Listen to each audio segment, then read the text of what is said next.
गुरुर्ब्रह्मा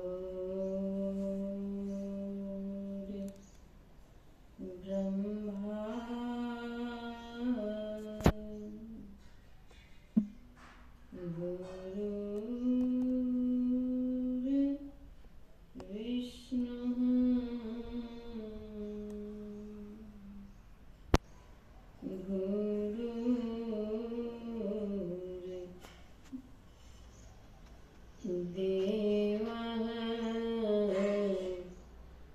महेश्वरः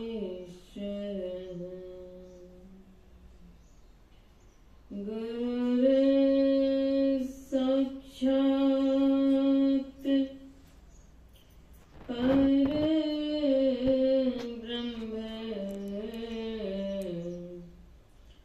तस्मै श्री गुरवे नमः।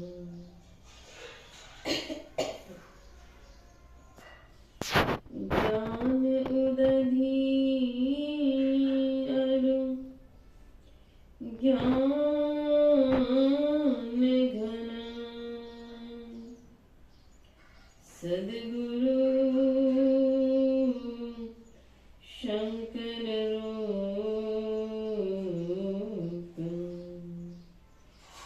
नमो नमो बहुबारही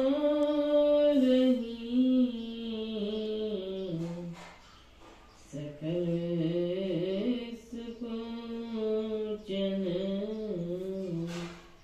भूप धन्य धन्य सद्गुरु सुखदाई महिमा कहीं न जाए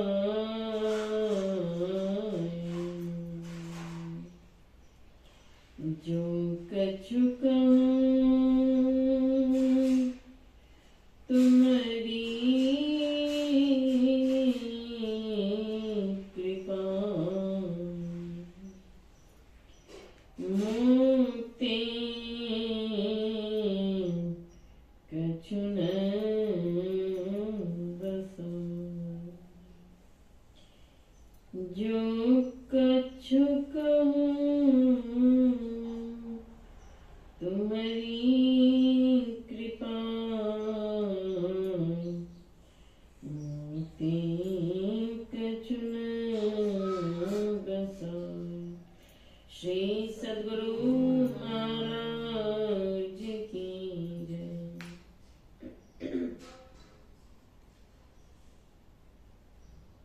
20वीं शताब्दी के महान संत विश्व वंदनीय सतत स्मरणीय जगदोद्धारक परमाराध्य के पावन युगल चरणों में शतकोटि वंदन।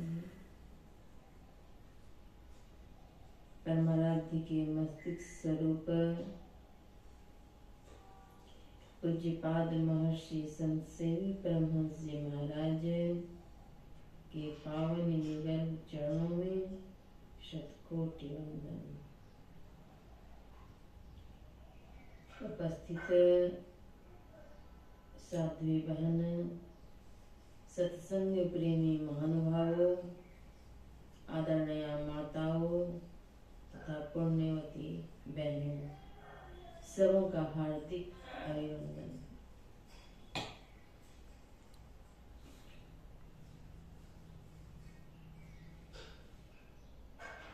परमाराध्य संत सद्गुरु की महती कृपा से हम लोग सत्संग ज्ञान गंगा में अवगाहन कर रहे हैं।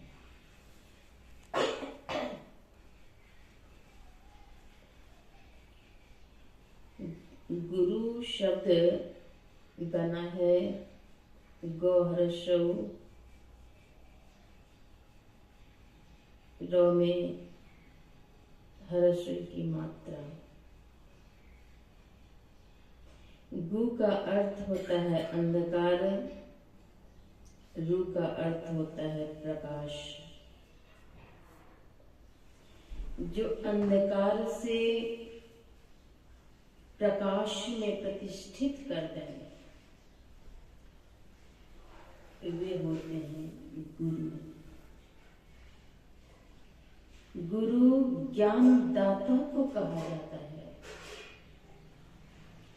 जो ज्ञान देते हैं, ज्ञान देने वाले जो हैं वे गुरु होते हैं।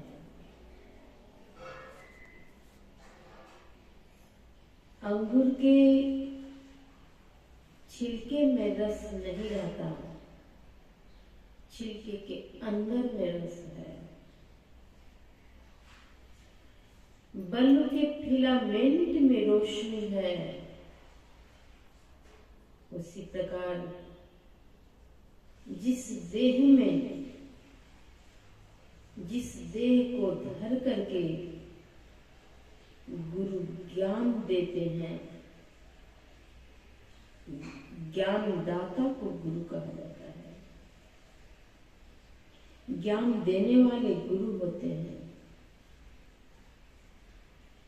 जिस देह में वे विराजते हैं इसलिए वह देह प्रणव में पूज्य श्रेष्ठ हो जाते हैं। संत कबीर साहब कहते हैं गुरु नाम है ज्ञान का, शिष्य सीख ले सोई, ज्ञान मर जाद जाने बिना, गुरु अरु शिष्य न कोई। गुरु नाम है ज्ञान का, ज्ञान को ही गुरु कहते हैं। और जो सीखने वाले होते हैं वे शिष्य कहलाते हैं। अगर गुरु में ज्ञान की मर्यादा नहीं है और शिष्य में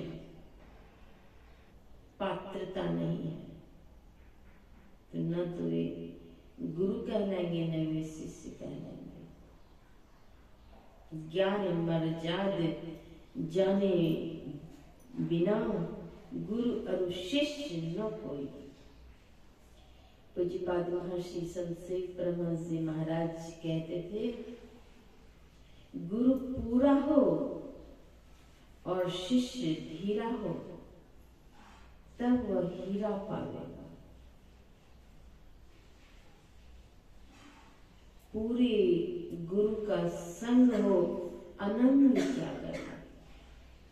में ही जो अनुभव ज्ञान हो अनुमान क्या करे। गुरु हरि चरण में प्रीति हो युग काल क्या करे। गुरु हरि के रूप में गुरु है। कहीं तो गुरुदेव को ब्रह्मा कहा गया, कहीं विष्णु कहा गया, कहीं महेश्वर कहा गया, कहीं परमेश्वर कहा गया और कहीं तो यहाँ तक कहा गया कि वे परमेश्वर से भी अधिक है। परमेश्वर से गुरु बड़े गावही वेद गुरु। वेद और पुराण में इसकी व्याख्या है। वेद और पुराण को साक्षी रख करके परम संत सरजोबाई कहते हैं परमेश्वर सो गुरु बड़े, परमेश्वर से भी गुरुदेव बड़े हैं। गुरु गोविंद दो खड़े काके लागो पाए, बलिहारी गुरु आपने जिन गोविंद दियो रखा। गुरु और गोविंद दोनों अगर खड़े हैं तो पहले किनको प्रणाम करेंगे तो गुरुदेव को करेंगे, क्योंकि गोविंद तक पहुंचाने वाले गुरुदेव ही हैं। बिना गुरु की कृपा पाए नहीं जीवन उधारा है। गुरु की कृपा अगर नहीं रहेगी इस जीवन में कुछ नहीं मिलेगा, और अगर गुरु की कृपा प्राप्त है तो कुछ भी, अप्राप्त है तो कोई हानि नहीं। गुरु कृपा ही प्राप्त हो और प्राप्त क्या रहे। गुरु की कृपा अगर प्राप्त है और कुछ अप्राप्त है तो कोई हानि नहीं। संत शिरोमणि गोस्वामी तुलसीदास जी महाराज कहते हैं, बंदो गुरु पद कंज, मैं उन गुरु महाराज के चरण कमलों की वंदना करता हूँ जो कृपा के समुद्र हैं। समुद्र के जल की कोई गणना नहीं की जाती है, संभव ही नहीं। गुरु कैसे हैं? तो कृपा के समुद्र है, अथाह अनंत कृपा। वे अनंत नेत्र का उन्मेष करने वाले हैं। ऐसे गुरु के चरण कमलों की वंदना करते हैं गोस्वामी तुलसीदास जी महाराज। बंदो गुरुपद कंज कृपा सिंधु नर रूप हरि, वे नर के रूप में हरि हैं, अर्थात भगवान है, ईश्वर है, परमात्मा है, नर रूप हरि।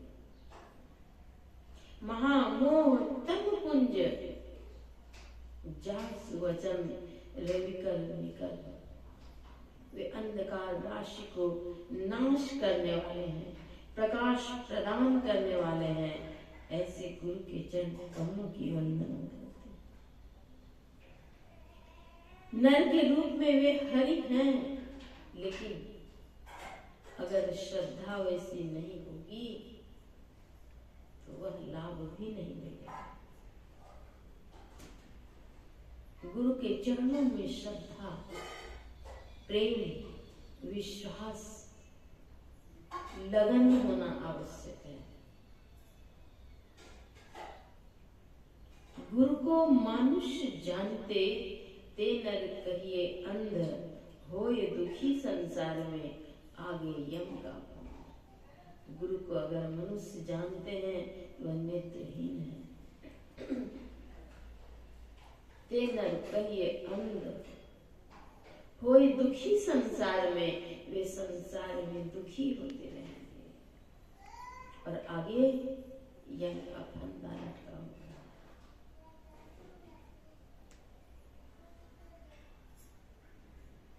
इसलिए गुरु को सर्वश्रेष्ठ जाने। रवि पंचक जाके नहीं, ताहि चतुर्थी नाहि, तेहि सप्तक घेरे रहे, कवहुक तृतीया नाहि। रवि का 5वां दिन, सोम मंगल बुध गुरु शुक्र शनि। शुक्र रवि का 5वां दिन हो गया गुरुवार। रवि पंचक जाके नहीं, जिनके जीवन में गुरु नहीं है, ताहि चतुर्थी नाही, सोम मंगल बुध। रवि सोम मंगल बुध, उनके जीवन में सुबुद्धि नहीं आएगी। तेहि सप्तक घेरे रहे, 7वां दिन रवि सोम मंगल बुध गुरु शुक्र शनि, उन्हें शनिचरा ग्रह घेरता रहेगा। कबहुक तृतीया नहीं, कभी तृतीया अर्थात मंगल उनके जीवन में नहीं होगा। गुरु की अनिवार्य आवश्यकता है। जब तक धारण नहीं किए हैं तब तक तन मन कुछ धन पवित्रता नहीं होगी, कोई भी कार्य सफल नहीं होंगे, पावन नहीं होगा। गुरु ज्ञान दाता को कहते हैं। आदि गुरु शंकराचार्य जी महाराज ने कहा, चाहे तुम लाख विद्वान हो जाओ, चाहे तुम लाख धनवान हो जाओ, पृथ्वी पर तुम्हारे समान कोई धनवान नहीं हो, कोई विद्वान नहीं हो, लेकिन अगर तुमने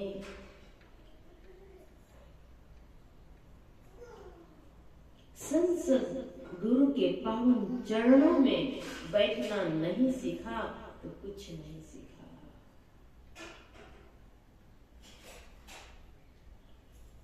आगे फिर कहते हैं, चाहे तुम लाख विद्वान हो जाओ,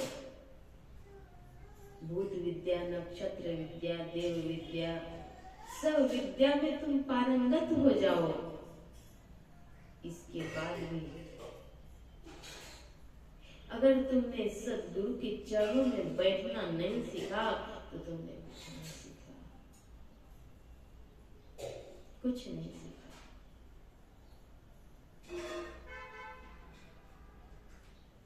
गुरु को कल्प वृक्ष कहा गया। कल्प वृक्ष गुरुदेव, मनोरथ सब सरै, काम धेनु गुरुदेव, क्षुधा तृष्णा है।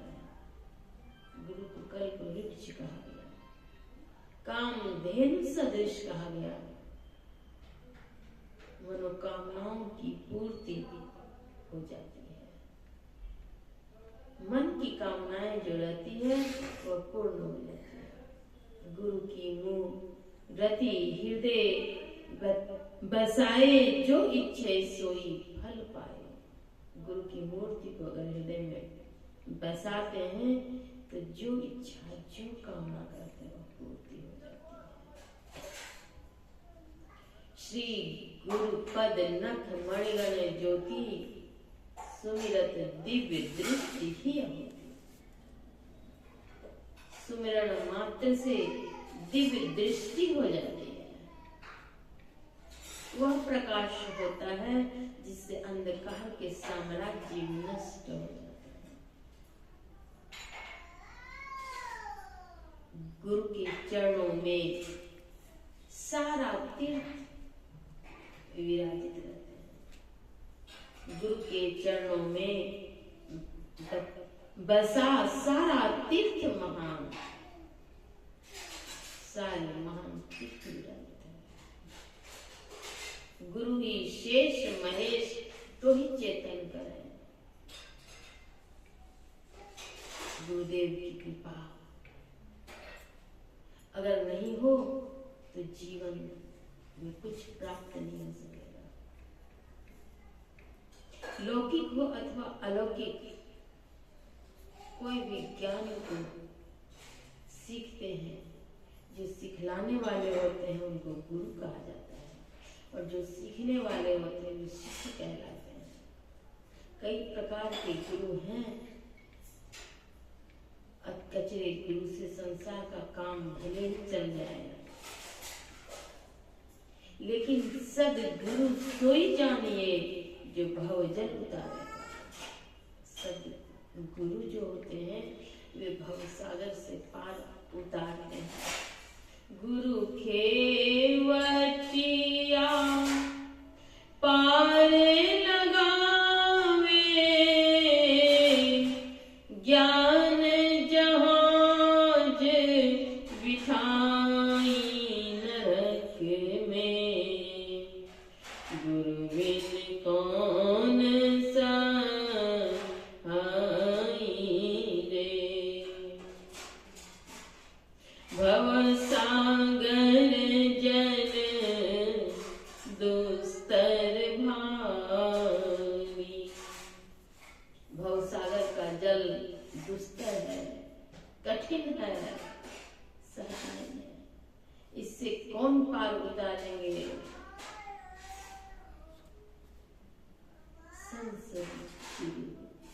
गुरु खेवटिया पारे उतारे। गुरु तो खेवनहार है, कैसे पार उतारेंगे? ज्ञान जहाज बिठाएंगे, ज्ञान जहाज में भी बिठाते हैं। सद्ज्ञान सत्संग से होता है, गुरु की आज्ञा को पालन करने से होता है, तब भवसागर से पार उतर सकते हैं, दुखों से मुक्ति प्राप्त कर सकते हैं। अज्ञान अंधकार विनष्ट होते हैं। गंगा नदी में अथाह जल है,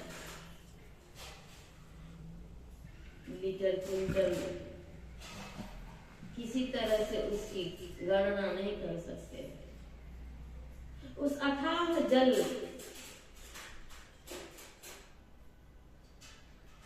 के समीप जो कोई गंगा जल लेना चाहते हैं, वहां जाकर अपने पास जितनी मात्रा के पात्र लेते हैं, उतने जल वे उसमें अटा पाते हैं और वह जल भर के अपने घर में 5 लीटर लेकर के गए तो 5 लीटर, 1 लीटर के पात्र लेकर के गए तो 1 लीटर, 20 लीटर के पात्र ले गए 20 लीटर, जितना बड़ा पात्र होगा। सद्गुरु महर्षि में ही परमहंस जी महाराज कहते हैं, वर्षा का जल सर्वत्र समान रूप से पड़ता है, लेकिन वह जल गहरे गड्ढे में ही जाकर के इकट्ठा होता है। उसी प्रकार से गुरु की कृपा की वर्षा सतत हो रही है। जो श्रद्धालु भक्त श्रद्धा प्रेम के हृदय रूपी गहरे गड्ढे में जितना आटा पाते हैं, वे उतना आटा लेते हैं। एक बार की बात है, कलकत्ते के एक सत्संगी जिनकी धर्म पत्नी अस्वस्थ हो गई थी, इतना अस्वस्थ डॉक्टर ने कहा कि अब ये स्वस्थ नहीं हो सकेंगी, जितने दिनों तक है आप लोग सेवा करिए, घर ले जाइए। घर लेकर के आ गए, जितनी सेवा कर सकते हैं आप लोग करिएगा। घर आए, सेवा होने लगी, लेकिन सेवा तो चल ही रही थी, पीड़ा उनकी घट नहीं रही थी।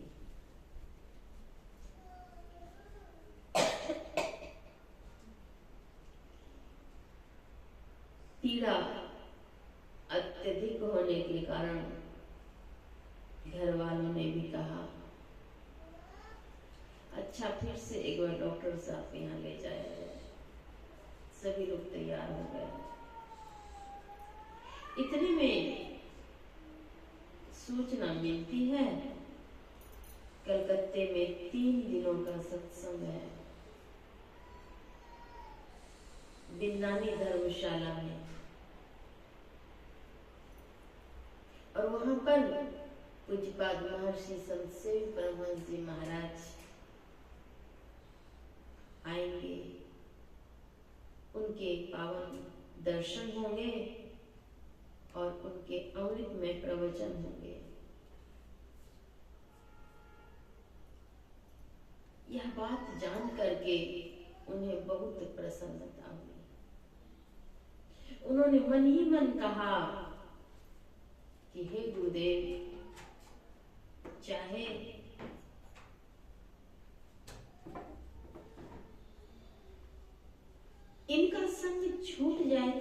छूट जाए, इनका अर्थात पत्नी का संग छूट जाए तो छूट जाए, लेकिन सत्संग न छूटे गुरु महाराज।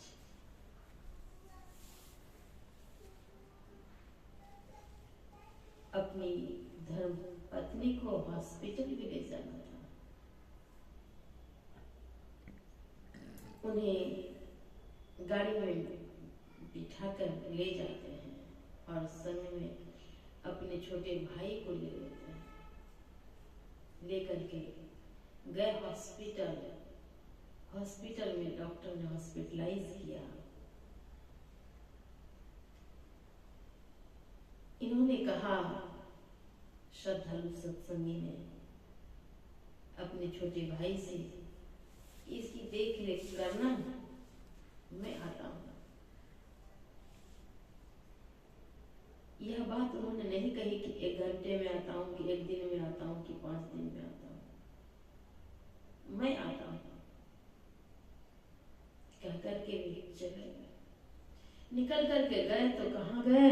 पूज्यपाद महर्षि संत श्री ब्रह्महंस जी महाराज के पावन चरणों में, और वहीं बैठ करके उनके चरणों में 3 दिनों तक सत्संग करते रहे।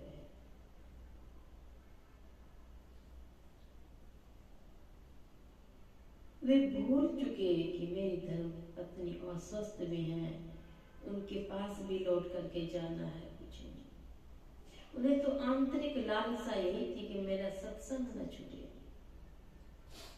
गुरु का दर्शन नहीं छूटे। चले गए। अब वही सत्संग कर रहे हैं। 3 दिनों के पश्चात चौथे दिन प्रातः काल में इन्हें अचानक याद आती है, अरे मैंने तो अपनी पत्नी को हॉस्पिटल में छोड़ा है। चौथे दिन गुरुदेव के चरणों में प्रणाम करके आज्ञा मांगते हैं, गुरुदेव मैं जाता हूँ, मेरी धर्म पत्नी हॉस्पिटल में है। गुरुदेव कहते हैं, अच्छा ठीक है, जाते हैं तो जाइए, मेरा आशीर्वाद आपके साथ है।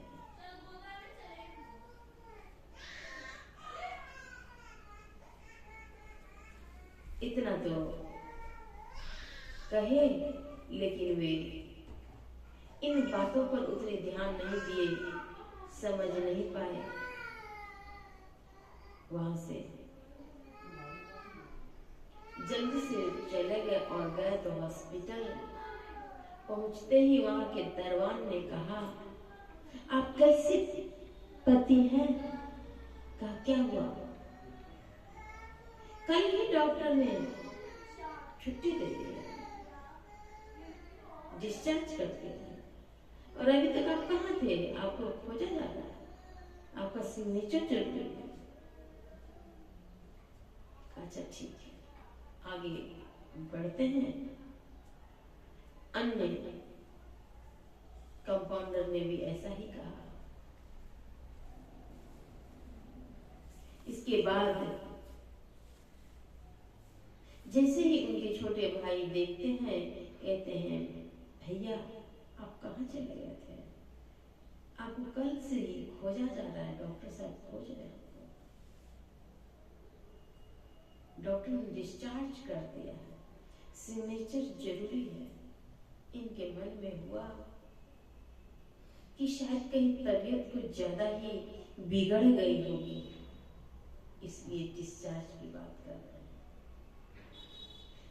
आगे बढ़ते हैं, देखते हैं उनकी धर्मपत्नी बिस्तर पर बैठी हुई और कहती है, आप कहाँ चले गए थे?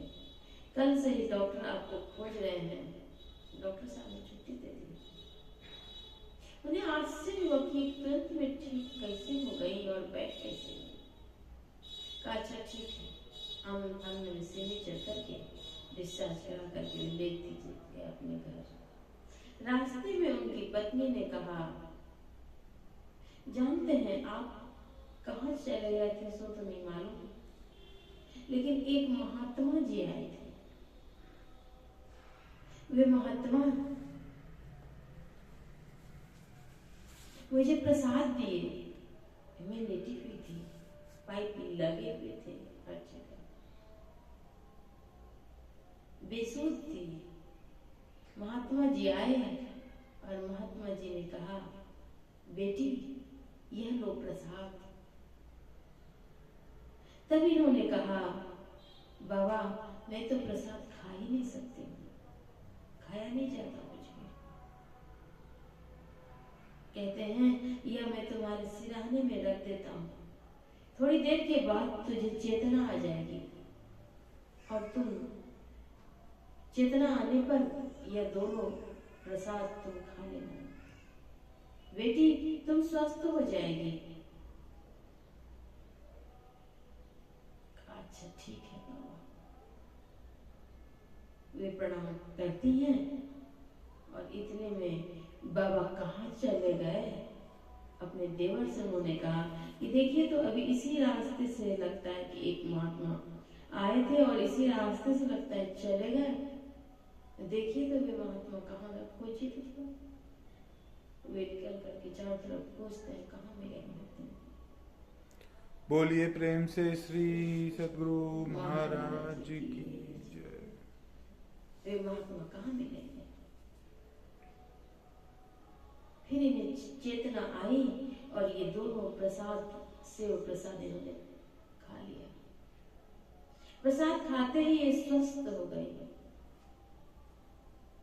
डॉक्टर आते हैं, जांच करते हैं और जांच करके कहते हैं आपको कुछ नहीं है, आपको डिस्चार्ज किया जाएगा। आपके गार्जियन कहाँ है, खोजने लगे।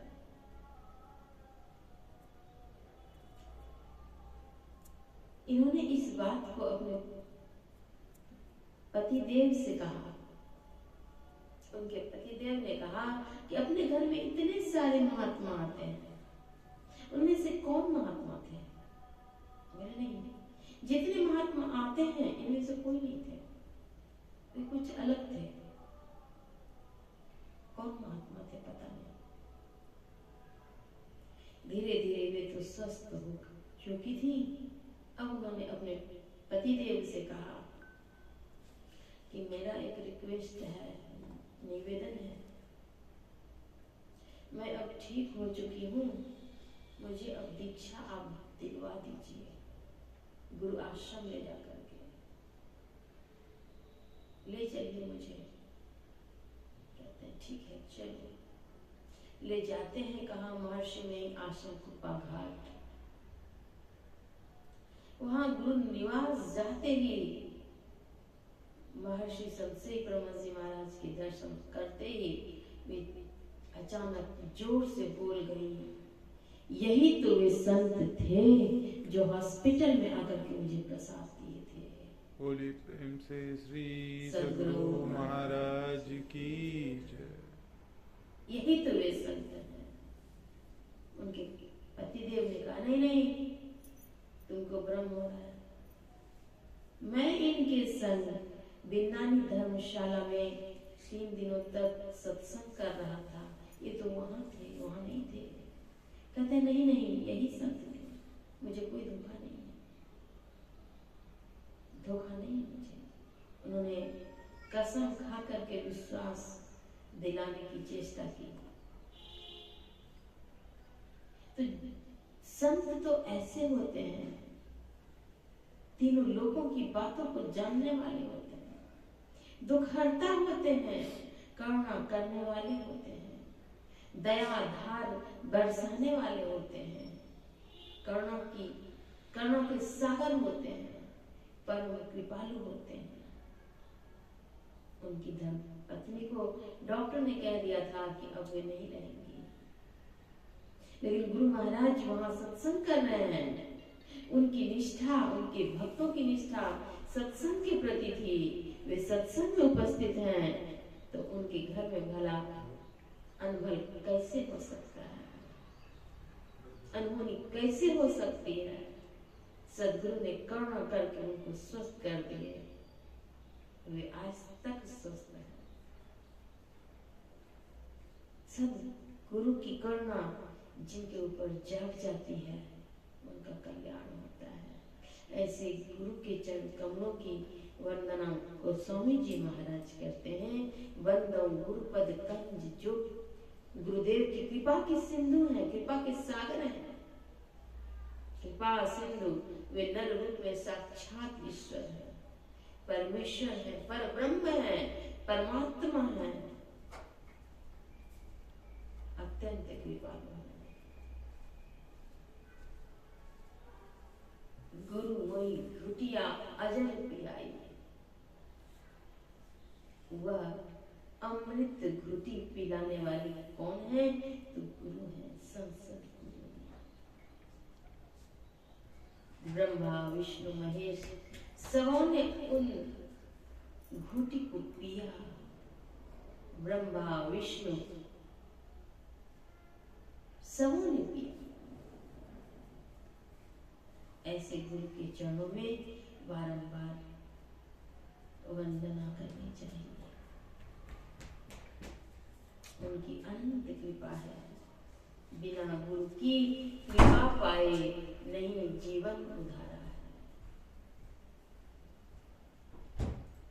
गुरु बिन ज्ञान नहीं, गुरु बिन ध्यान नहीं। गुरु के बिना ज्ञान भी नहीं होगा, ध्यान भी नहीं होगा, विवेक भी नहीं होगा, विचार भी नहीं होगा। गुरु बिन भव निधि तरई न कोई, जो विरंच शंकर सम।